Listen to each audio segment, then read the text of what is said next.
The Arizona Republic has endorsed Republican presidential candidates for a century and a quarter until this year.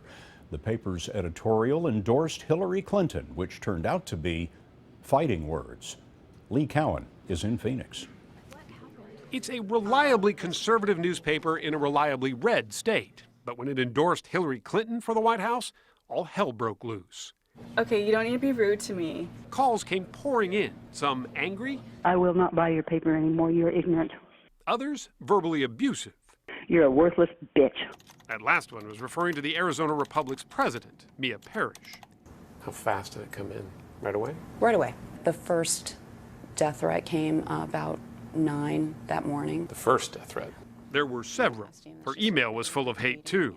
This one we took to security. We will burn you down. The idea that we'll burn you down, we'll firebomb you, you should be hung as a traitor. Those were concerning. Even before the endorsement, Donald Trump had made media bashing one of the signatures of his campaign. Look at all that press.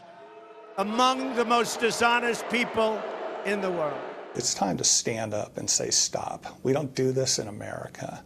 Phil Boaz is the Republic's editorial page editor. I'm a conservative. I'm a Republican my entire life. It took somebody who was an abomination to lose the endorsement of the Arizona Republic. One anonymous caller suggested that more reporters would be blown up. More because one of the paper's own, reporter Don Bowles, was killed by a car bomb while investigating a story in 1976. That person meant to scare us, meant to terrorize us, and meant to shut us up. So Parrish took to the editorial pages again to thank those bold enough to disagree with us on principle, but didn't threaten to bomb our homes or harm our families. People have been afraid to just stand up and say, hey, this is not cool. This is not who we are. It doesn't have to be so ugly. Thank you so much, and thank you for your support. The tone of the calls has since changed, she says.